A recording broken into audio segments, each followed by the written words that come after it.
bien le bonjour. Vous êtes ici parce que vous espériez découvrir un trésor inestimable, n'est-ce pas? Enrichir votre culture en cherchant jusqu'au fin fond de la fange, tel un fossoyeur, une œuvre majeure, une œuvre culte, considérée par bon nombre comme unique au monde et que vous auriez envie de redécouvrir une énième fois afin de briller en société en vous la racontant grave. Une œuvre tellement avant-gardiste qu'elle rassemblerait toutes les autres entre elles, mais qui pourtant resterait encore inconnue du grand public. Eh bien, laissez-moi vous conter l'histoire de cette œuvre unique, afin qu'elle puisse entrer dans la lumière.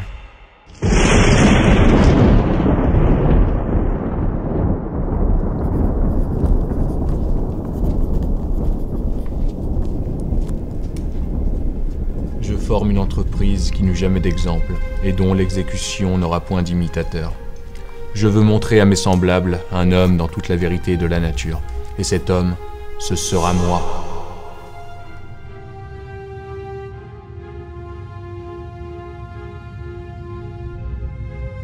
Bon, mon Gigi, j'apprécie cette volonté de vouloir vivre en paix, loin de cette agitation et de cette pollution générée par ces immondes calèches qui ne m'inspirent aucunement confiance. Mais pour cela, il suffirait de trouver un endroit pas trop proche de la ville et pas trop éloigné également. Tu me suis, j'espère? Dis, petit, tu m'écoutes? Très certainement, très certainement. Je vous écoute, malgré votre débit de parole supraluminique et vos aspirations constamment trop élevées. Je vous écoute, signe de mon indéfectible affection. Mais, vous avez dit quoi déjà? Oh, regarde, petit, une pervenche encore en fleurs. Oh, maman, cette bâtisse est splendide. Je la sens bien et vous aussi, je vous sens bien. Comme nous allons vivre ici ensemble, ce présage est doublement positif. Oh Seigneur, mais quelle pertinence dans mes remarques! Ah, je ne suis vraiment pas philosophe pour rien. Mais je vous en prie, allez-y, dites-le que vous me trouvez brillant.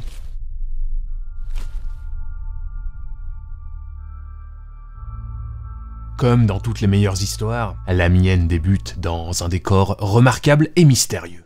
Et cela, tout à la fois. Une maison isolée sur une terre reculée. Les Charmettes.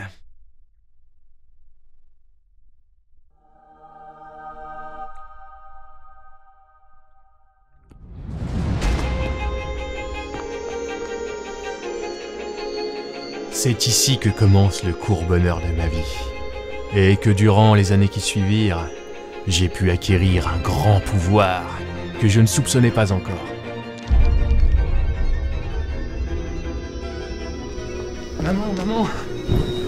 Maman.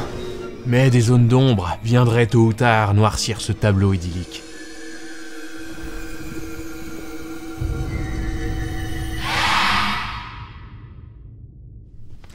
Un matin, que je n'étais pas plus mal qu'à l'ordinaire, je sentis dans tout mon corps une révolution subite.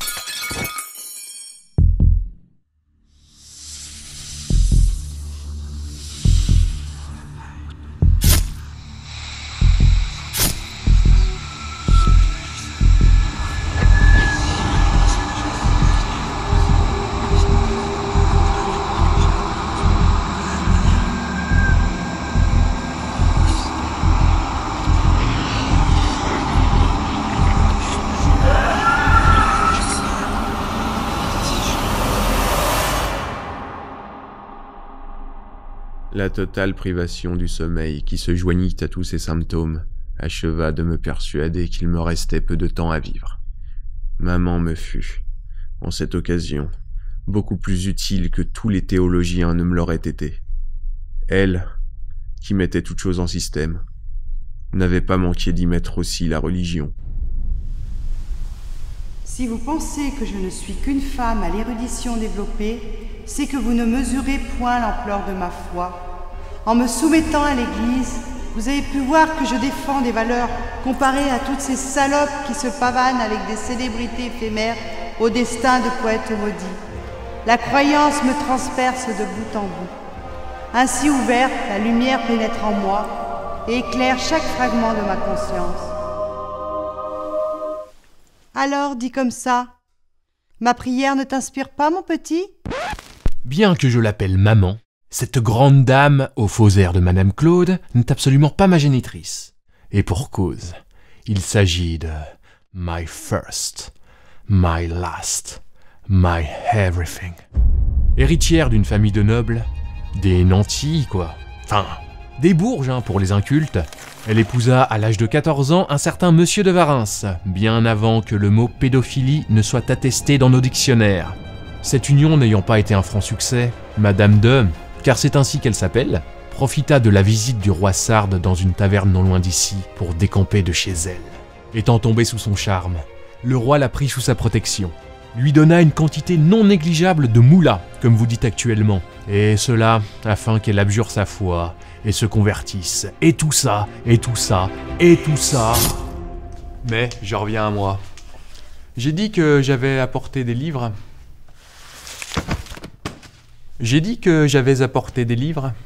Toute œuvre, quelle qu'elle soit, commence toujours par un écrit. Et le film que vous êtes en train de voir est justement tiré d'un livre que j'ai moi-même écrit, qui n'est vraiment pas de la matière fécale, si vous voyez ce que je tente d'exprimer, et qu'on appelle communément à ce jour une autobiographie. N'est-ce pas la jeunesse? J'en écrivais largement avant Squeezie, ça vous embouche un coin. Souvenez-vous, l'entreprise qui n'eut jamais d'exemple, et patati, et patata, et mon séance sur la commode Louis XV. D'ailleurs, je vous invite grandement à la lire, cette autobiographie. Et gratuitement qui plus est, car elle se trouve aujourd'hui dans le domaine public. Ce qui signifie que je n'en tire plus aucun profit. Tenez-vous-en pour dit, bande d'incultes. Mais avant d'aboutir à l'écriture finale de mon œuvre, il était plus que nécessaire de m'inspirer, me cultiver, me nourrir d'autres ouvrages, me faire mon magasin d'idées, accumuler le plus d'informations possible, forcer ma mémoire à prendre de la capacité, trouver des logiciels pour augmenter le nombre, accumuler le plus d'informations possible, soudoyer les personnes, ma mémoire à prendre de la capacité, aller sur le dark web, me nourrir, toucher enfin ces infos vidéos, magazines sur les chats mignons, aller sur le dark web et abonnez-vous. Oui, bon, je pense être allé un peu trop loin dans mon expérimentation. Par conséquent, je vous propose de profiter de ce petit entracte récréatif pour changer de ton. Évadons-nous un instant dans l'immensité de l'univers infini. Contemplons les formes généreuses des constellations. Suivons la marche des corps célestes. Et expulsons ce trop-plein d'informations que nous avons accumulées.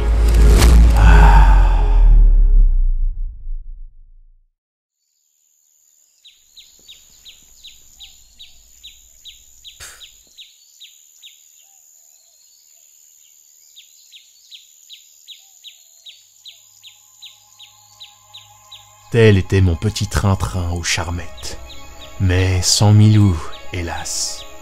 Et en même temps que je feins de cueillir des fleurs invisibles, je me permets de complexifier un peu mon histoire. De toute façon, c'est mon film, et je fais ce que je veux. Bonjour Madame De. Je vous tends cette missive, la rédigée avec talent, dans l'espoir que vous l'apprécierez. Vous pourrez constater que j'ai un excellent CV. Je compense ma faible expérience par une volonté inaltérable. Une sorte de volonté générale, si vous voyez de quoi je veux parler. Mais sinon, à part ça, vous en pensez quoi? Enfin, je veux dire, c'est pas mal, hein? Je vois que vous n'êtes point fait pour le travail en équipe. Bon, je m'en accommoderai dans un premier temps. Le fait d'être venu jusqu'à moi est signe de toute la motivation dont vous faites preuve. Tenez, voici les clés de chez moi. Allez m'attendre là-bas. Faites-vous servir à manger, mais ne vous empiffrez point.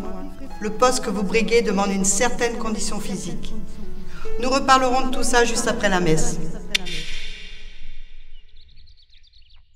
Oh maman, ça faisait trop longtemps que j'attendais ça. Emménager avec ma promise, ma dulcinée, ma carba. Puisse notre bonheur perdurer. Puisse votre caractère ne pas se froisser à la moindre pilosité que j'aurais négligemment laissé traîner là où il ne pourrait se permettre d'être. Puissais-je apprécier jusqu'au bout vos attraits physiques, même lorsque la vieillesse vous étreindra. C'est-à-dire dans pas si longtemps, mais Mais j'ai confiance, parce que notre amour durera jusqu'à la mort. Baby. Maman ?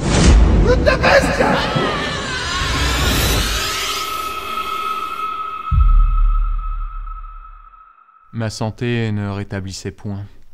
J'allais m'imaginer que la base de mon mal était un polypoker. Polypoker, polypoker, polypoker, polypoker, polypoker, polypoker. Je ne t'avais sans doute pas dit que mon petit Claude était parti à Montpellier pour admirer le jardin des plantes. J'appréciais sa curiosité.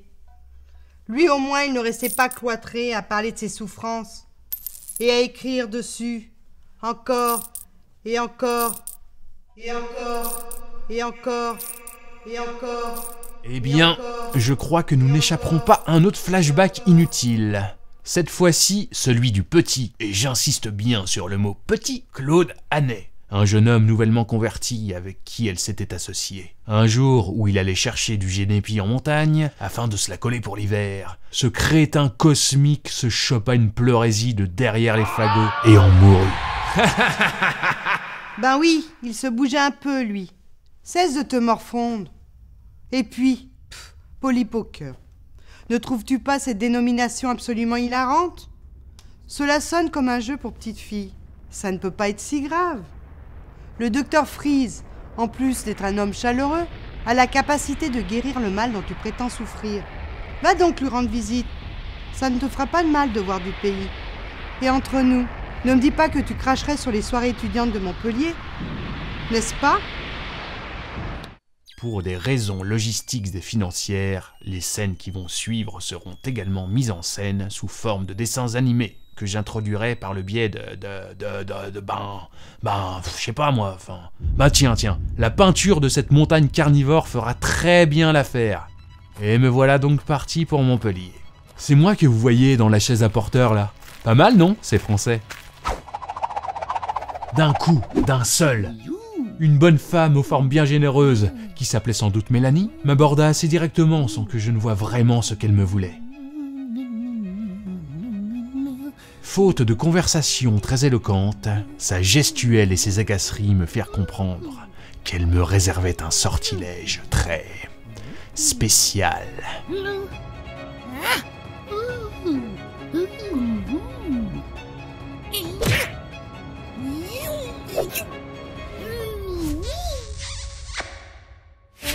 Mais je ne vous apprendrai rien en vous disant que les amours d'été ne durent jamais. J'achevais ainsi ma route, aussi seul que je l'étais au départ, n'ayant en tête que cette femme, dont je ne me souviens même plus du nom, mais uniquement des attributs. Une fois arrivé à Montpellier, j'allais consulter le fameux Dr Freeze, qui, contrairement à ce que maman m'avait dit, était une personnalité assez tempérée. N'ayant rien compris à mon mal, il n'a cherché qu'à m'expédier d'hospice en hospice et me faire bouffer mon argent. Je quittais donc cette maudite ville, dans le même état où j'étais.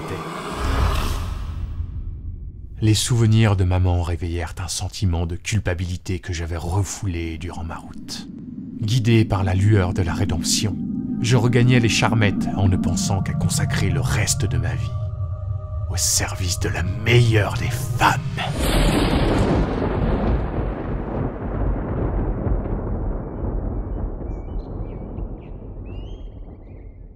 J'arrivais donc exactement à l'heure.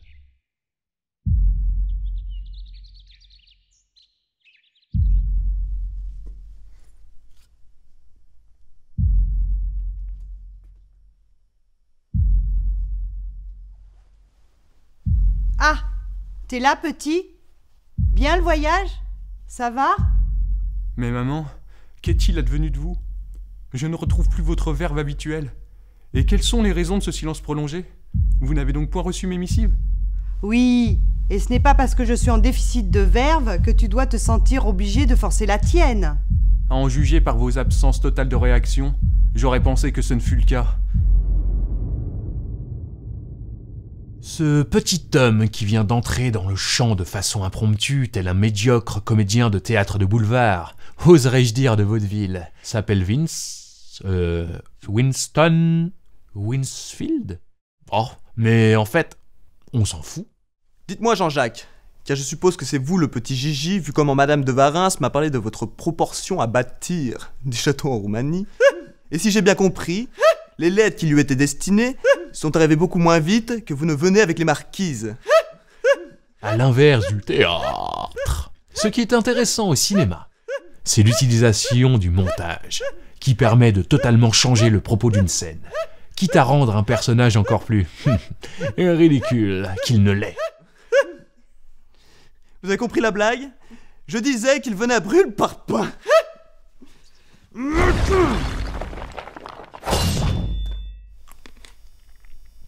20. Sot. Ignorant. Insolent.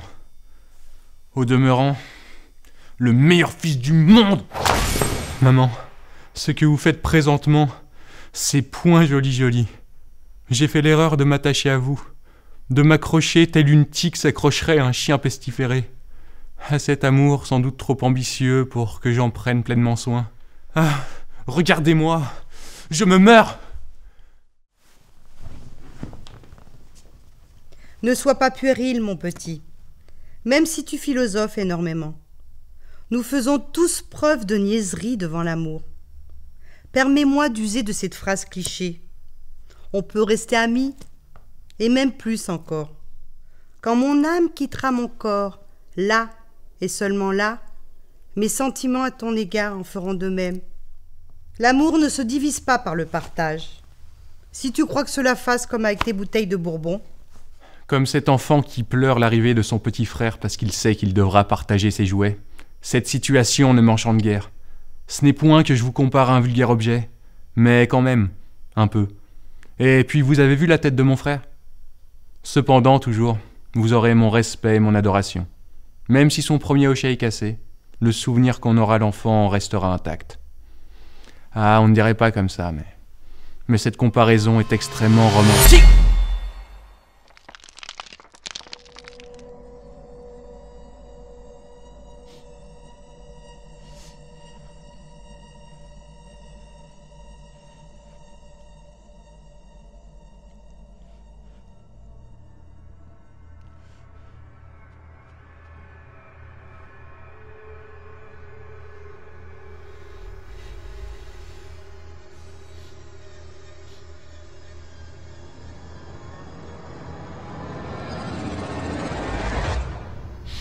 Si je le touche, je serai sauvé.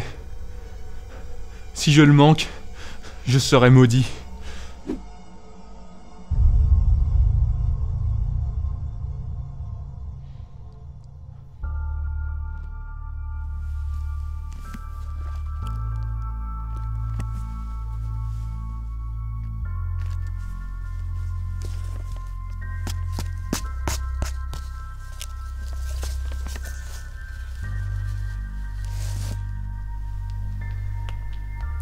Eh bien, Madame W, le temps est venu que je vous laisse face à vous-même. Mon cœur restera toujours près de vous, même si je dois pour cela sacrifier mes amusements. Mais jamais, ô grand jamais, je n'abandonnerai un seul fragment de cet amour au profit des plaisirs avilissants de la vie. Ciao. Brutta bestia.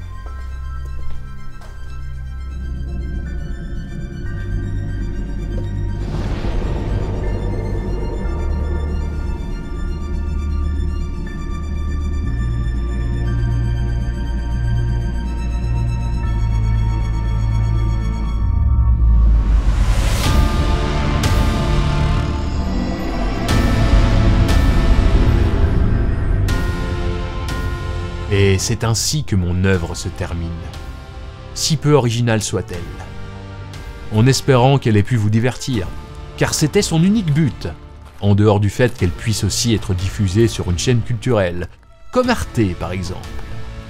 Mais, avant de vous quitter, il était plus que nécessaire de conclure ce film par la morale suivante.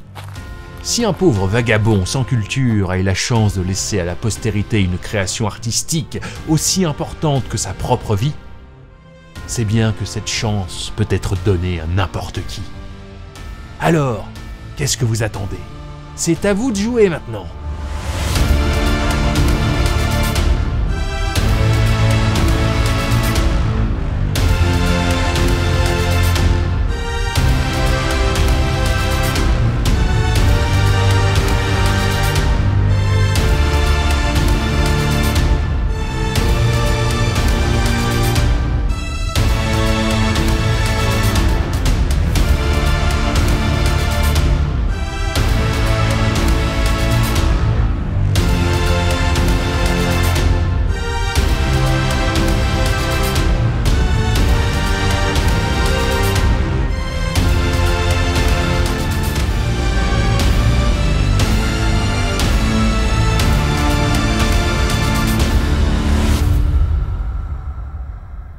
Maman? C'est toi, maman? Ce n'est rien, mon petit. Calme-toi. Tu as dormi pendant plusieurs jours, tu sais. J'ai fait un de ces cauchemars. C'était horrible. J'ai rêvé que je voyageais à travers un film. Bon, ben c'est fini. Te voilà revenu dans ce bon vieux pays du cinéma. Où ça?